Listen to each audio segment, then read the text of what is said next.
Hi, everybody. It's Barbara Schwartz, and I welcome you to our live Q&A. I'm here to help you get onto a healthier lifestyle and to a healthier body, talking about how you can hear your body talk to you and what is it saying. We love questions and we welcome questions, so ask away. Hi, Stacy and Diana, welcome. So I'm here for you. And it's been an interesting week, and when is it not? It's Monday, right? It's Monday. Interesting week. You know what? So much happens in a day, in a week, in a weekend. I'm sure you're all experiencing it. So there's a lot that I kind of wanted to go over based on things that I'm hearing, challenges that I'm hearing from people, lots of wonderful successes. So I will say, hey, Gabby, Doc Gabby, nice to see you.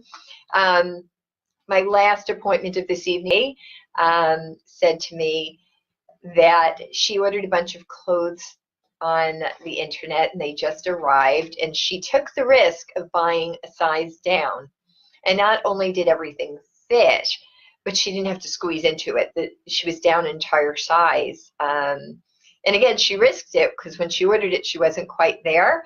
And she just was over the moon. And she's holding a bit of water. The scale didn't move much this week, but she said, who cares? I'm down an entire clothing size. And at the end of the day, as I said, sometimes I wish I didn't need the scale. I could just say to all of you, how are you clothes fitting this week? But as you all know, we use an algorithm to determine your acupressure points. So we do need your weight. And the scale is a really important tool, but it's only one of many. And as we've talked about, that scale does not know everything. All it does is measure what you put on it. And remember, sometimes what you're putting on it is the food you've eaten that you haven't passed yet, any water retention. And again, we are bones and organs and skin and body fluids. There's a lot of parts and pieces to us, and that's all sitting on the scale. And the least dense thing, hi Carol, welcome. The least dense thing in our body is the body fat. And it's the excess body fat that makes us unhealthy. It's not extra bone weight, right? If anything, we want good bone density, right? So our bones should weigh a lot. That means good bone density. Our muscles, when they're toned, they weigh a lot, right? Good density. And body fat, right? This is the least dense thing in our body, but it's the excess fat that makes us unhealthy. So we're going to be, again, losing inches, and not as much losing pounds, and that's okay. Our goal is health. Our goal is a healthier body. Our goal is more energy, feeling great. I will say I've unintentionally been given some misinformation that I've been sharing. I have a new client who is an orthopedic surgeon, and I will say he just finished his first week and he's down a little over 7 pounds and really happy and feeling great. And I said to him, I've heard mixed information about pressure on the knees. Can you clarify for me? Because I've heard it's 4 pounds, I've heard it's 5 pounds, and I have been telling you that every pound you lose is 5 pounds of pressure off your knees. So I'm actually going to revise that based on this conversation today, again, with a client who's an orthopedic surgeon, and he said it's 4 pounds. So I want to correct myself. It's still very significant. Let's not belittle that. But every 1 pound you lose is 4 pounds of pressure off your knees. So when you think about losing, quote unquote, just 5 pounds, that's 20 pounds of pressure off your knees. When you're down 25 pounds, that's 100 pounds of pressure off your knees. 4 pounds of pressure for each pound you lose. Exponentially, again, why do you feel better and have more energy and feel that there's more of a spring to your step as you lose the weight? For every pound of fat that you're losing, you're taking 4 pounds of pressure off your knees. That is significant. And it's all of those changes. Again, the detox, the cleanse. If you think about it, again, this is a temporary diet change. Let's talk about the food and the diet itself for a little bit. We haven't done that in a while. And I really want to talk about it from something that's come up a lot for people, which is food sensitivities. And if you really look at it, the core ingredients are the adult version of a baby's diet. The core ingredients are what a 6 to 10-month-old eats. Whole milk yogurt, dairy alternatives for people who don't use dairy, and fruits and vegetables. I joke, you have teeth, I don't make you puree it. Okay? So the basic ingredients are what a toddler eats. So we're taking your diet, we're resetting it back to the basics. And so if you think about doing this, this is an elimination diet in the aspect that it's giving us a chance to reset the digestive system, reset your physical landscape, and then figure out where things don't gel for you. So many people go through periods of time where when they eat, sometimes they feel lethargic, sometimes they have nausea, things are achy, they don't feel right, they're getting migraines. There are many, many different physical triggers that food can have for us. And as I was saying to a client earlier, if you think about it, physiologically, we are all the same, yet physiologically, we're all unique. So our basic core and the way a human being is, so to speak, designed, we're all the same, right? You can open a physiology and anatomy book, I should say anatomy and physiology book, and it's all there, right? How we're made, how we're designed, which bones connect to which muscles, and how each system works together. But our own hormonal and mineral makeup, what things that we were born with stronger and what things we were born with a bit of a deficiency or weakness, those are all unique to us. And our environment and things that we were exposed to and our likes and dislikes and our combinations. A lot of times we have sensitivities we just don't know about. And so if you think about the gift on a temporary basis of pulling back, removing essentially a lot of the different foods from your diet. And again, remember, this is temporary. It's not forever. It's actually a gift. And then when you get to phase 2 and we're going through stabilization and we're transitioning out of the world of chemistry in this weight loss mode and we're moving to stabilization. So again, we always call it transition, and our paperwork a lot still says it. So it's a little confusing, transition, stabilization. They're essentially the same thing. We are transitioning out of the chemistry world back into a caloried world, and we're stabilizing the body at the new weight. But as we're doing that, we are slowly reintroducing other foods back into your diet, right? Just like with adding food into a baby's diet, the pediatrician will usually tell you add a new food, give it 4 or 5 days, see how the baby responds or reacts to the food. And once you know whether or not this is a food that your baby's digestive system can handle, you can add something new next week. Well, you have an adult digestive system that's developed, so we don't have to go that slow. But the slower we go, and the slower and the more time we take introducing foods and able to isolate situations, the more information we have. I was talking to a client today. She just finished week 3 of stabilization. She said, you know, I just realized I love cheese, but every time I eat cheese, I get bloated. But she also said, you know what? As we were talking, she said, I never eat cheese by itself. I always eat it with something. I wonder if it's the combination or if it's the cheese.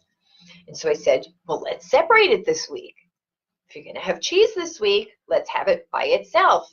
And if you're noticing the bloating, then let's try it with using some lactase enzymes, some lactate pills. And let's see, maybe there's a lactose intolerance. And she said, but I didn't have a problem with the milk while I was on the program. And I said, yes, but if you think about how many ounces of milk it takes to make cheese, there's a lot more content in a small piece of cheese. Maybe with all the other enzymes and things, maybe you are lactose intolerant and you just never noticed. So this week, we're isolating the food and we're going to do an experiment just by eating and seeing what works. And at the end of the week, we're going to know whether or not the bloating is lactose intolerance. If the bloating is cheese mixed with a burger or cheese mixed like on a Parmesan, or if there's something else. But we're going to have a lot better information by isolating. So doing this temporary elimination, we're creating a lot of excess energy. For a lot of migraine sufferers, a lot of times it's a food trigger of some sort. If all of a sudden you're having migraines as we bring food back, let's isolate and see what the triggers are if you didn't have them during the program. Now we know there's some food triggers. I had 2 clients where during stabilization found out that they had a sensitivity to poultry that no one ever identified before. And when they had fish, no issue. When they had other proteins, no issue. Every time they had chicken, they had a certain funky nausea that they've experienced almost their whole life. But they always thought they overate, or it was the combination of foods they had. And it turned out in isolation, it was poultry. Now, a poultry sensitivity seems to be a fairly rare occurrence. But we're all unique and we're all rare. And it turned out 2 out of my population that I've worked with turned out to have a poultry sensitivity.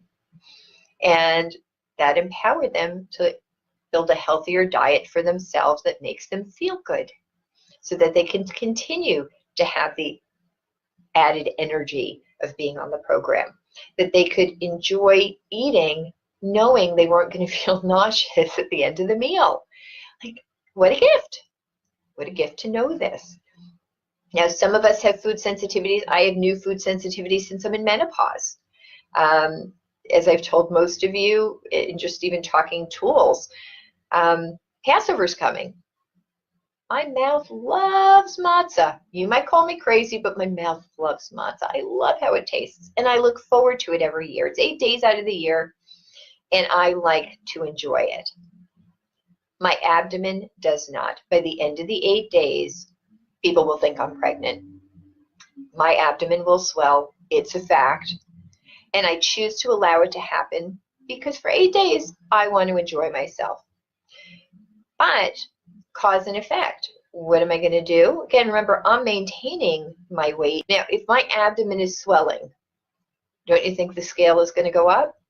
Yeah, I'm going to expect that it will. I won't weigh myself because I know what I'm doing, right? I'm choosing to eat something that's an irritant to my body. My body's going to react, and it's going to make me weigh more. It's not real weight, it's artificial weight, but nonetheless, my scale's going to jump up. But more importantly, by the end of the 8 days, I know I won't feel great. But my mouth is happy, made my inner child happy, and it's something that I choose to do. I have a choice. I can stay away from the matzah. I don't want to. So I can promise you, the day after Passover ends, depending on what's available in the house, it might be 2 days later. I will put beads on, and I will be on the program for 1 to 2 weeks and allow my energy to come back, for my abdomen and my intestines to get recovery from detox. My energy will be back and I'll feel great. Do I have to do that? No. I choose to do it. It is part of my maintenance plan that every year for 8 days I'm going to eat matzah. I'm going to eat something that irritates my body, but I love. And then I'm going to give it the gift of a week on the program. Win-win to me. Part of my maintenance. Great. Because I have a choice, right? I don't have to eat that. I want to. So it's worth a week on the program to me to have that gift of enjoyment, because sometimes all we want, inner child, oral satisfaction. Now, adult me has made the decision to humor or to indulge my inner child. Great. But so much of this is that personal choice. Do you know what your trigger foods are? Do you know what's needed to do that? So this client and I were further talking about, like, what's the landscape of maintenance look like? What is the rest of stabilization? You know, again, she's 3 weeks in and doing great. By the way, she's down a quarter pound from when she started. She did have a week where she went up. She kind of early in the process actually said to me, oh, 6 or 8 months ago, my family made a reservation at a restaurant that you literally have to book 6, 8 months in advance. And they're known for their pasta. And they're known for different carb dishes. And I really want to indulge. I booked this a long time ago. I said, okay. We normally wouldn't have added in this early in your stabilization. But you have this reservation. Life happens. Let's do it. Let's do it. Go enjoy yourself. We're not going to change anything about the rest of your stabilization week. And she came in the following week. She thoroughly enjoyed her dinner. And she was up not even a pound. She was up 0.8. Okay. So we repeated the first week of transition stabilization. And they came back down plus some. She's doing great. But that's what life looks like. If you know you're going to do something, like again, in general, carbs shouldn't be the center of your meal. Part of your meal, fine, when you're done with the program, right? Part of your meal, everything in moderation. Again, unless it's an allergy or an irritant, enjoy in moderation. But you know if you're going to indulge, cause and effect, then you plan to balance it out.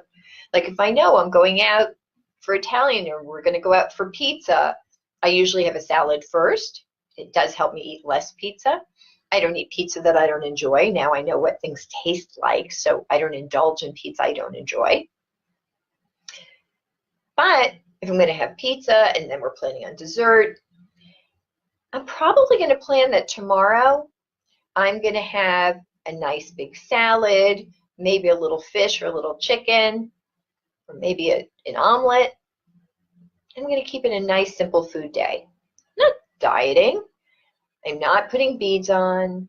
I'm not even doing a milk day or a vegetable day. I'm eating. But I'm making the choice that if I'm indulging today, tomorrow, I'm going to plan a sensible eating day. It counterbalances. So it's all about the planning. Where did I put it? My favorite new little thing. Is it here? Let me see. Because I came across, I was cleaning my office. And I'm going to say, planning equals success.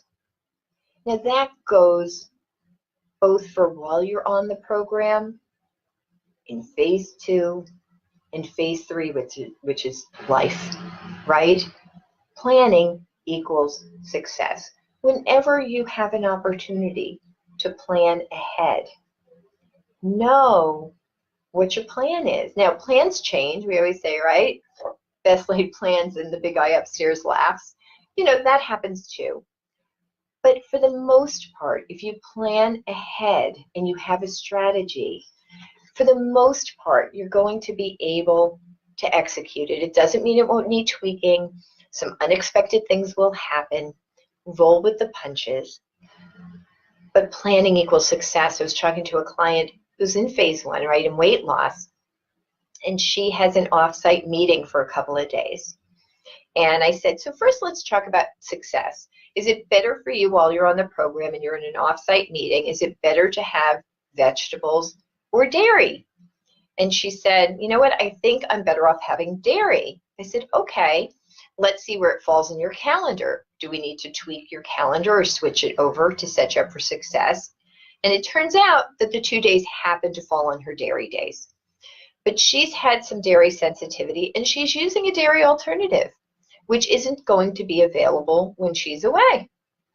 So she said, you know, my dairy issue was cumulative. When I did it for a lot of weeks in a row, then I started to have an issue. I think for 2 days I'm okay. Where the alternative is pack a little lunch bag with some ice packs and bring it with you. She said, oh, that's a good point. I can do that. I said, are you staying in a hotel or are you staying at home? She said, no, I have a bit of a commute, but I'm actually staying at home. So I already decided that I'm not going out to the business dinner that they're having. There are plenty of my colleagues there to represent us, and I actually have a long commute home. And we have an early start. I'm not even sure that I would want to go to the business dinner. So I'm just going to pass on it. I said, great. So now you have a strategy. Now I know that she's going to stick to her plan. She's going to pack. She's going to take it with her. She's going to have her conference. And she's going to do great. But if she didn't think it through, she's going to wake up the morning of the conference with no plan. And here she's using alternative milk. She already made a decision to stick to her plan and leave it as a dairy day. What if she gets to the site and she doesn't have her alternatives? Now what? Now what? This is when we make knee-jerk reactions and we react to what's around us because there's no plan. So this didn't take hard work to plan ahead. It was very simple. And it only took us a total of, I think, 3 to 5 minutes maybe of conversation. But that 3 to 5 minutes just set up 2 entire days for success. And those 2 days are cumulative to her whole plan, right? So a little planning ahead, it doesn't take a lot of time. Most of us think we don't have enough time. If we think about it and we plan, we can be more efficient. As they say, work smarter, not harder. You can do this. It didn't take a lot of planning. And it's not going to be a lot of effort on her part for her success. And you can do that too. With that said, talking about time and not having enough to take care of ourselves. My dad and I were talking about, I actually went, my synagogue had a meditation yesterday. A lovely woman from Westchester came in, and she did a couple of different exercises. We were all together for about an hour, hour and a half. And it wasn't an hour and a half of meditation. It was talking about the benefits. It was talking about different techniques. And we did a few different techniques, most of which only took 2 to 3 minutes. And what impressed me, they were simple. And I've been to a lot of different meditation workshops. What I liked was the way she explained things and the way she executed it. And I came home and I said to my dad, you know, I think one of the frustrations for us is here we have this wonderful meditation tool, Chi Gong, that has so many health benefits. So it's meditation, but the way the breathing works, we're expanding lung capacity. We're adding oxygen to all of our organs, making them more efficient and even helping detoxify them. It's a natural stress reliever. And by focusing on the breathing, it's a form of meditation. So here it has so many benefits. And how many of our clients aren't using it? And I thought, I wonder if, like listening to this woman, she made it so simple. And I said, I think we know that most of us are so busy in our day taking care of everybody else. Take care of our kids, of our spouses, of our parents, of our friends, of our work, everything around us, especially women. We put everything first and then we put ourselves. So carving out time for something that's for us, number one, we often don't think about it. But number two, we often have guilt making time for ourselves. And then to do it on a regular basis throughout the day, I think it's overwhelming. I do. I think it's overwhelming. So we came up with an idea, which I'm going to put out there today. But I want to launch this as a whole challenge. I want to get everybody doing the Chi Gong breathing. So here's going to be the challenge. And I want to point out that it only takes 21 days of intentional repeated behavior to create a habit. And what are habits? Habits are the things that we do without thinking. They're the built-in behaviors that we do without thinking. Now we know we've got good habits and we've got bad habits. And what made them a habit? It was just a behavior that got repeated over and over and over until it became automated. But how do we automate a behavior? By deciding we're going to do it intentionally for 3 weeks. Now, when it starts to form that new habit, obviously it is a young habit that needs nurturing to grow deeper roots and become more firm in our day-to-day lives. But it only takes 21 days, 3 weeks to do this. So I'm kind of putting you guys ahead of the game by sharing today what the plan is, and you can get a jump start. But I am planning to do a 3-week challenge, a 21-day challenge to get everybody doing Chi Gong. But here's how we're going to do it differently. We're going to challenge you to find one time every day, just one, for you to do the breathing exercise. So not 2, not 5, not 10, not every 2 hours with the beads as we recommend. We're going to take this simple. Now, it might be first thing in the morning when you wake up as part of your morning routine. It might be last thing at night when you're lying in bed. Or it may be any other random time of day that you feel that you can take the 2 to 3 minutes of your own time for you. One time. One. Now, the breathing exercise, and I'm going to review that with you again now. It can take 2 to 3 minutes, and it's comprised of 4 Qigong breaths. But I'm only challenging you to do it one time per day. And I think that's not overwhelming. That is achievable. Qigong has cumulative effect. So even doing it one time a day, every day, over the days, over the weeks, and if it's becoming a habit over the months, will have a positive impact on your overall well-being, on your physical health, as well as your mental, and I'll say soul health, because it is a systemic stress reliever. It clears the head. It adds meditation. And when we pose the challenge, we're going to list some of the new health benefits that have been shown to come from meditation and from proper breathing exercises. The health benefits that they're finding are even bigger than they thought in helping with anti-aging. Again, oxygenation helps, again, a little bit of anti-cancer. Lots and lots of health benefits. Again, aerobic ability. We're expanding that lung capacity. So just one little change. One time.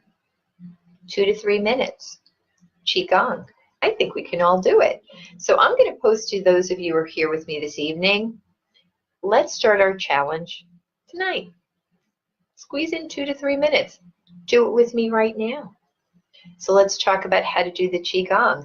But I'm going to formalize this. I'm going to send an email up to everybody, and I hope everybody will sign up, and let's do it all together. Maybe we'll come online. I'll see if I can find a way to either rebroadcast this, or we'll put, maybe I'll just send a link so that you can play the Qigong. We'll do it as a video that you can play, so you can do it with guidance, if that helps. And I'm going to start right now with, yeah, you know what? Let's take the 2-3 minutes and let's do 4 breaths together. So as a reminder, when you're doing the Qigong, mouth closed, you're going to take a deep breath through your nose, and I want you to picture your lungs blowing up like a balloon, right? We're blowing up a balloon. Nice, easy breath. But when your lungs feel full, without ever holding your breath, you're going to begin to force the air out through your mouth as slowly as you can. So it's going to be in through your nose, as slowly as you can out through your mouth.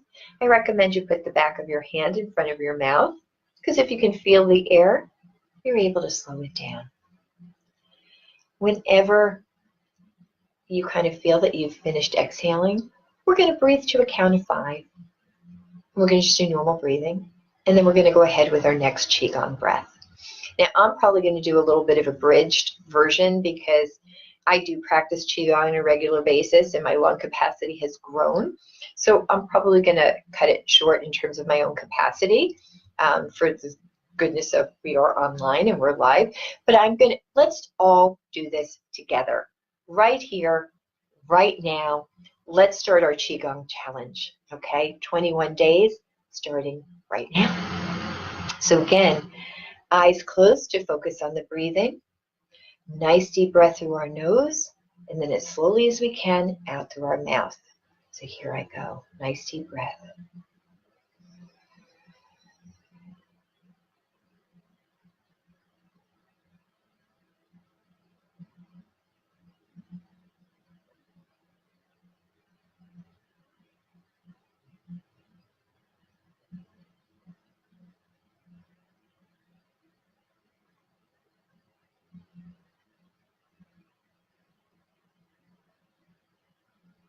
And now regular breathing for a count of 5. 1, 2, 3, 4, 5. Next breath.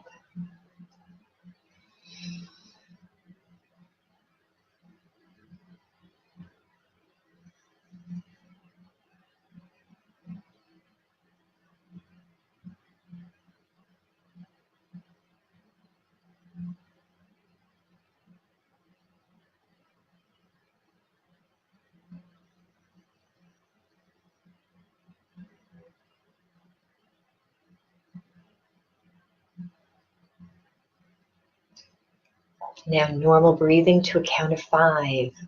1, 2, 3, 4, 5. Third breath.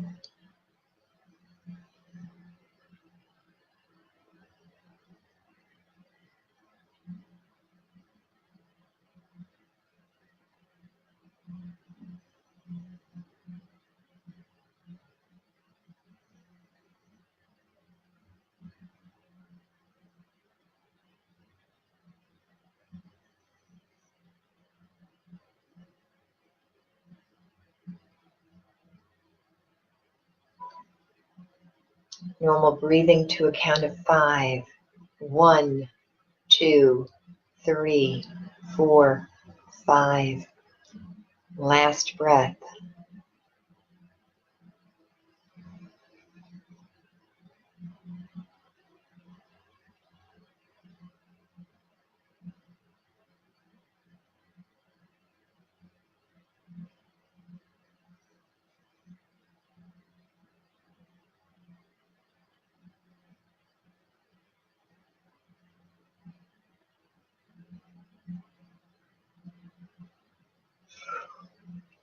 How does that feel?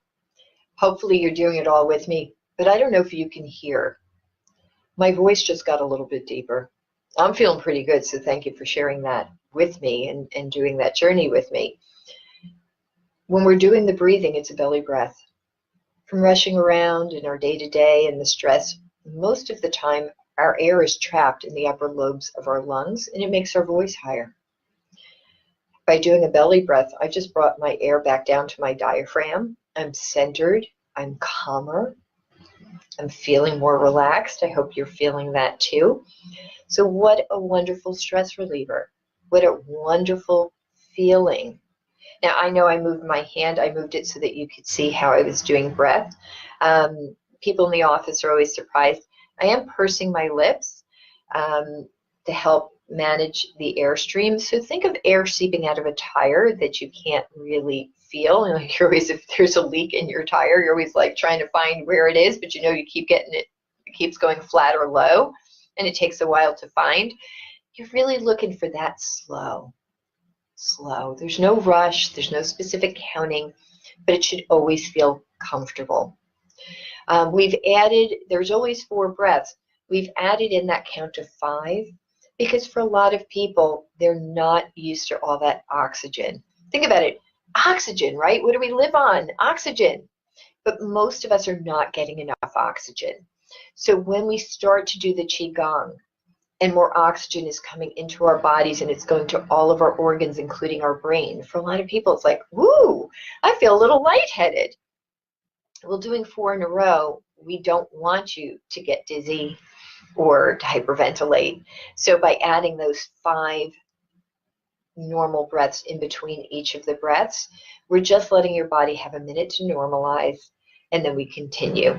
As you progress with your Qigong practice, if you want, you can eliminate that count to 5 in between, but that's personal preference.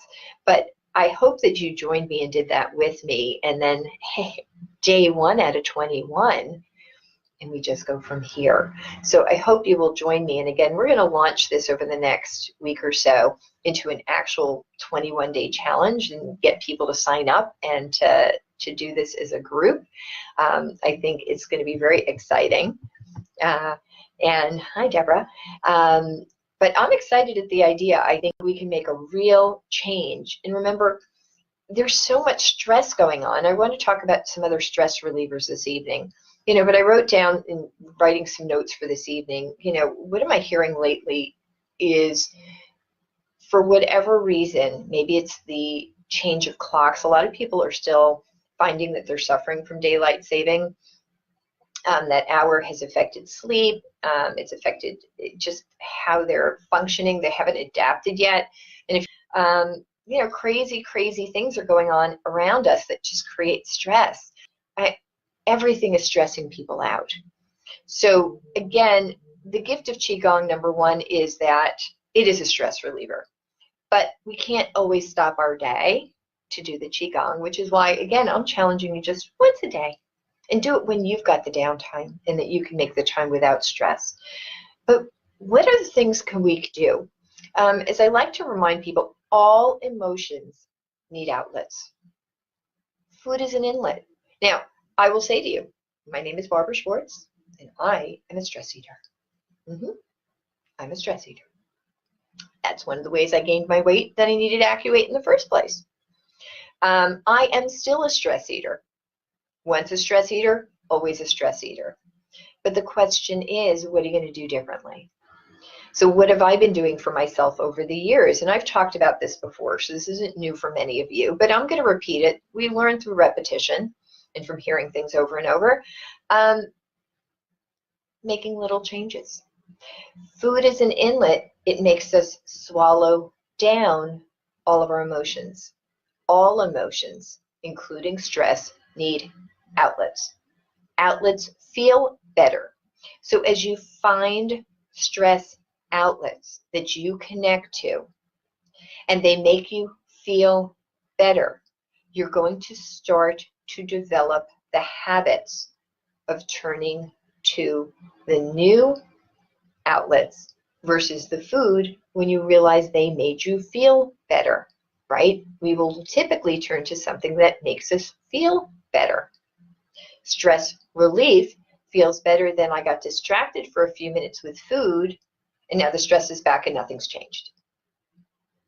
So, and on top of it, now we're wearing it. So that's where those ulcers, the extra acid for acid reflux and GERD and spastic colons and pain often in our shoulders, in our neck, in our scapula, in our back, all of these things emulate from stress trapped in our body, right?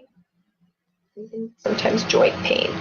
There's so many things that manifest from wearing our emotions. Now, you're never going to be perfect. Sorry, I said it. I'm not perfect. I'm still a stress eater. What's changed in my world is over the years as I've implemented new tools, I've reduced the landscape of how often I stress eat. It used to be if there were 10 stressful situations, I ate 10 times, and that definitely contributed to my weight gain and my need for Acuvate as a weight loss plan. As I've connected to tools, and let me say, you need more than one tool. You do. You need a whole toolbox. A whole toolbox. And you'll be putting new tools in all the time. But as you connect to different tools and you start to use them, they will become habits that you turn to. And you will less and less frequently stress eat. That doesn't happen in a day. It's a journey. And don't ever expect to be perfect. Could happen. Could happen. I'm not perfect. Yet, even without, I'll say, even with my imperfection, I'm maintaining. So I can live with that imperfection. So what's changed is now if there are 10 stressful situations, I don't stress eat 7 or 8, and I only stress eat 2 to 3 out of 10. So if I'm only stress eating 2 to 3 out of 10, and I'm not stress eating 7 to 8 out of 10, well, that's certainly contributing to my maintenance, right? Because I'm not stress eating as often. So there's not reaction of unnecessary food coming in. And what am I doing to mitigate those times when I do stress eat? I'm keeping healthier foods around, or I'm finding a connection to better choices and healthier foods and maybe smaller quantities so that it's not sabotaging me in the same way.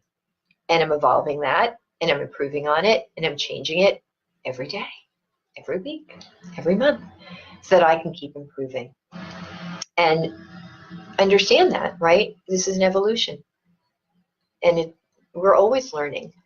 And as is with our relationship with food, our relationship with ourselves, with our self-love, with our inner child, with our body conversation. All of these things are always evolving. We're always learning. It is an ever, or I should say, never-ending learning journey. But that shouldn't be overwhelming. I want to give it context. The top neurosurgeon in the world still goes back to school for continuing education. The professor at the front of the class who is teaching college level still goes back to school for continuing education. There are very few professions I know that don't have some sort of continuing education. Why? Because there's always a new discovery. There's always information we didn't learn yet. There's always more we can know. It's not taking away from what we do know. It's just enhancing it. And it's making us smarter. And it's expanding our knowledge base. So this kind of growth and this kind of ongoing education about our relationship with food, about our relationship with ourselves, that should be welcome because it means we're always growing. And growing here as compared to hips and thighs, right? So this is a good type of ongoing. And I'm going to circle that back to one of the biggest challenges for people is the stress and the stress eating. And because the stress eating is the habit, and right now, I think it's really hard to be in this country and be over the age of 16 and not have stress in your world. I don't know anybody who's not stressed. There's so much coming at us right now in this world. It's really hard. I don't know anybody who doesn't have stress. I don't know anybody who doesn't have stress. So knowing that, let's go back to talking tools. So we just did the Chi Gong, and again, I'm challenging you once a day. Once a day. Okay, if you have time, great, do it more. I'm challenging you to once a day, every day. But let's talk about other things. Look, we all know that exercise is a stress reliever. So exercise is not required of us, but we certainly encourage it. Most people get confused and think we don't, it's not required, therefore we don't encourage it. We do encourage it.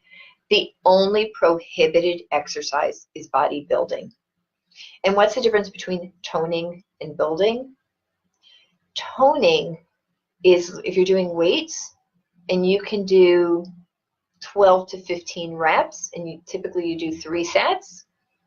If you fatigue somewhere between 12 to 15 at the weight you're using, that's toning.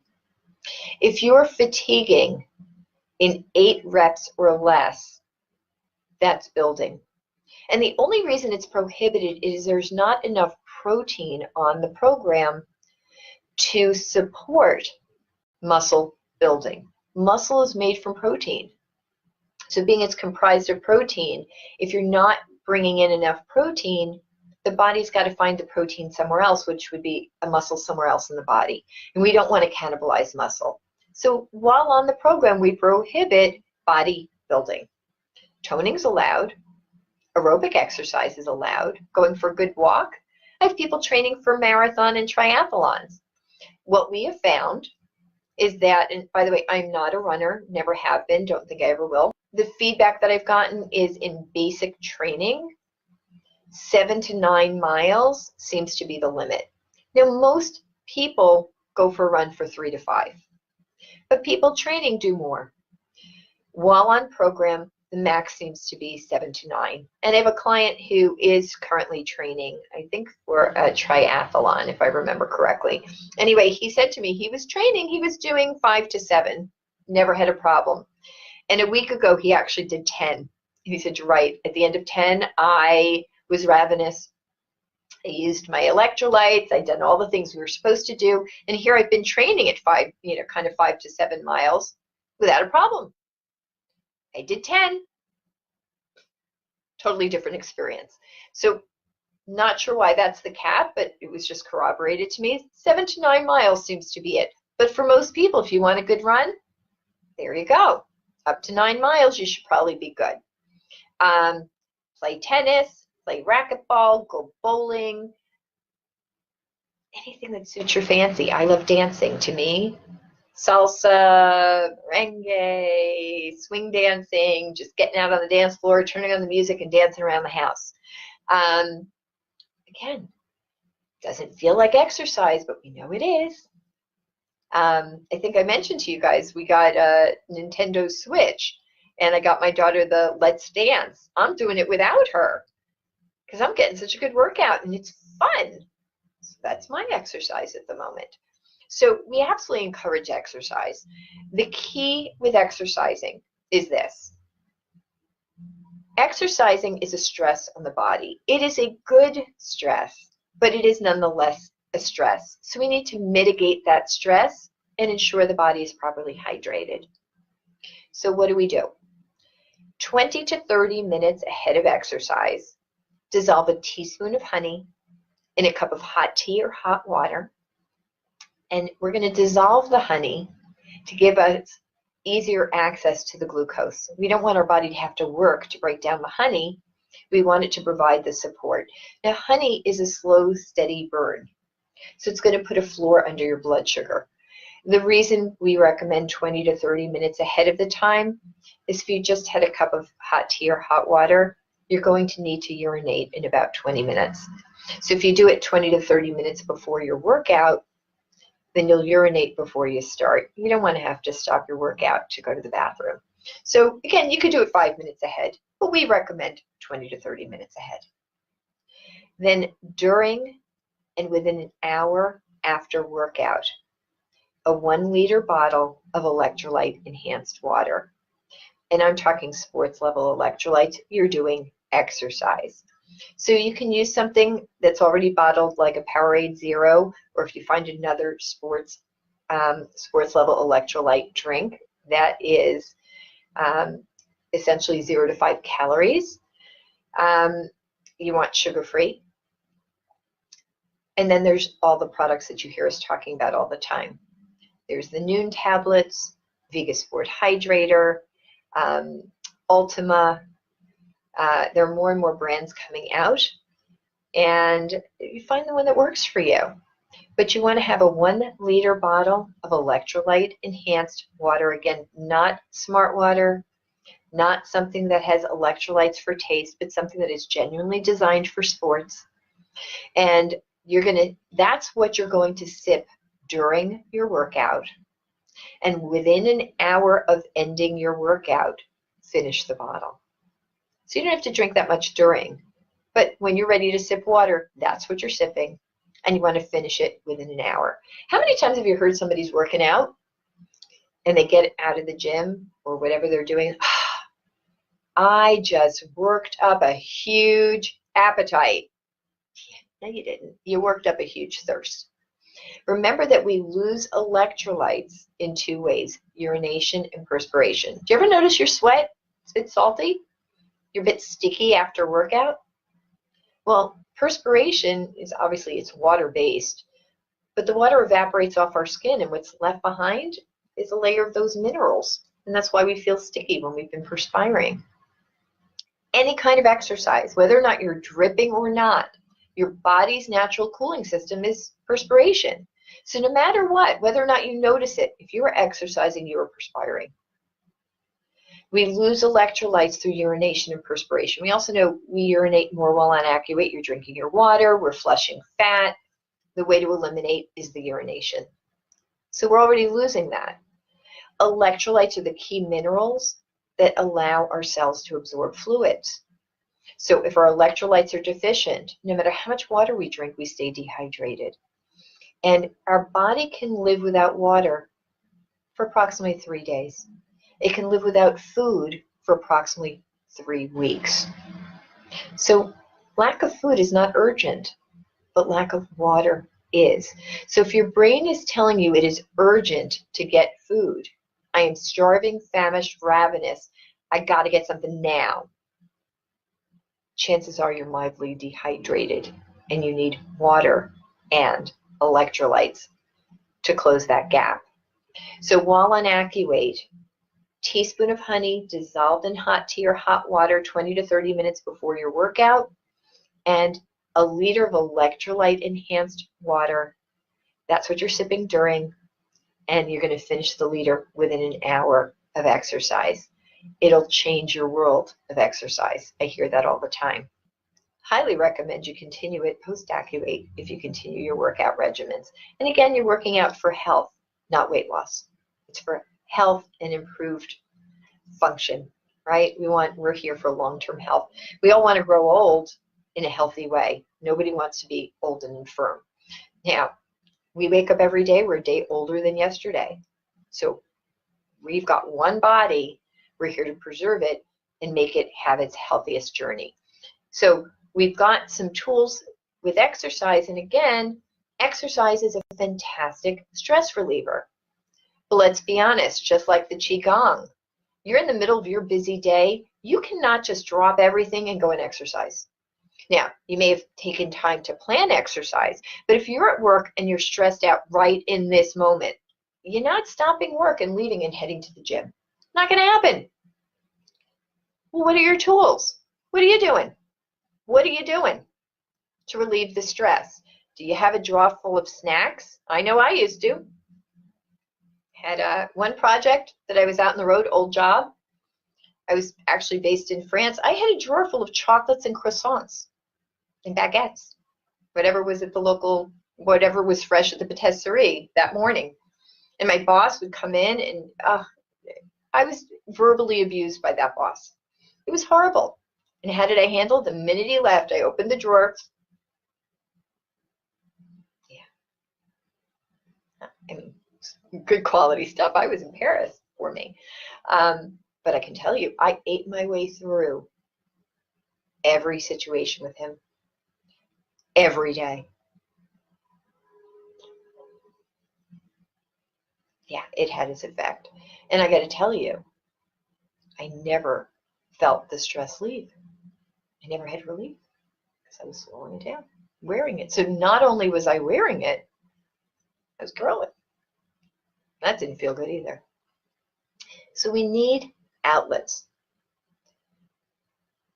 Now, it can be simple, but you have to connect with the tools that work for you. So here are some simple examples of things that you can do. My first one, and I did it totally subconsciously while I was with Activate, because I realized I was having stressful situations, old career, and I had one particular business client who stressed me to no end, and I found that I often ate even just as a plug not to say something I shouldn't to them. So what did I do? Not wanting to eat while I was in Activate, meaning not wanting to cheat or stray or give in to the inner child or give in to the stress, I just grabbed the first thing that was in front of me at my desk, which happened to be a paper clip. And I started twisting it. The client couldn't see me. I was on a headset. And I just started twisting it. And the paper clip broke. And I grabbed the next one. And I didn't even realize I did. It was totally subconscious. Just kept grabbing paper clip. Twist, twist, twist. Break. Next one. I went through a good half a box. I got to tell you, I hung up from the conference call. And I felt calm. It was the first time I ever hung up from one of the conference calls with these clients. And I was calm. It's like, tearing up those paper clips actually feels kind of good. Well, I went through half a box, so just in case, I got like 5 boxes of paper clips, and I had them sitting on my desk, and anytime I was feeling stressed, I just kind of grabbed a paper clip, and I started twisting. And I felt better. And then I was in a meeting somewhere, and I didn't have any paper clips, and I grabbed a rubber band. I was fidgeting, okay. Maybe a little annoying to people, but didn't hurt anybody. But somehow doing that, felt better. And somebody gave me a worry stone. I don't know if you've ever seen them. I recently gave mine away. I'm definitely going to get a new one. They're little oval stones, about that big. And they have a little slot for your thumb, and you can rub them. And little worry stone, that building up heat, and you're letting it out. But the nice part is they're attractive. They're all different kind of mineral stones. A friend who's a Reiki master and always hosts somebody who does stones and minerals. And what they told me is, if you think about it, body composition, we're all made up of different minerals. We all have different compositions. slight nuances of difference. Those are mineral imbalances. So if you see a certain stone that you're always drawn to, usually it's complementing your deficiencies and giving you energetically what you need. I don't know how much I believe or don't believe. There's all different levels of thinking, but if something makes you feel good, why not listen to it? So I was showing somebody some worry stones online, and visually, I love tiger's eye. I think it's one of the most beautiful stones, but doesn't talk to me. And I don't love the purple, I can't even remember what the stone is, amethyst. It's an amethyst stone, not obviously a refined one that you wear in jewelry, but there's like an amethyst stone that you can rub. I actually find it visually unattractive, but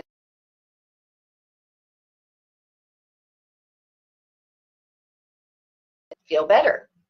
I think I lost you guys for a minute. I feel better when I rub the purple one. Why? I don't know. But anytime I'm around stones and energetic healing things, I'm drawn to the purple one. So I'm listening. And so my worry stone that works for me is the purple one. So that's what I use. So worry stones. Obviously, if you can get something like an old pillow and use it as a punching bag in your bedroom. When you are home, having a shower and allowing yourself a good cry, that's a good one. As Taylor Swift says, shake it off. Shake it off. Jump up and down. Shake it off.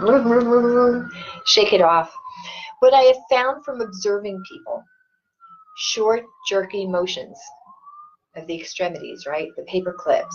My mother tells me knitting is really cathartic for her. The paper clips, the rubber bands, people's flipping pens between their fingers. I can never do that one.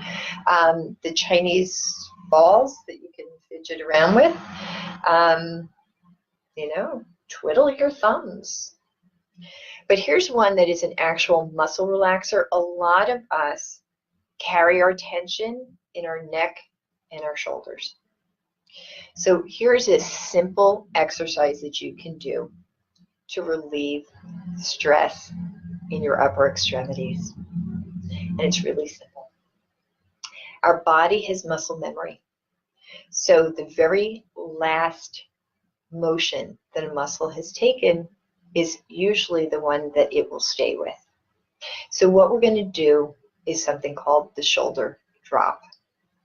And we're going to repeat it 3 times. Again, this is to relieve tension in our neck and our shoulders, right? Because if you think of being stressed out, your shoulders kind of start creeping up. So here's what you're going to do, nice and simple. You're just going to raise your shoulders, and then you're just going to let go. Just let them drop. Bring them up, so bring your shoulders up to your ears as high as you can. So there you're squeezing, right? And you're just going to let it go. And one more time.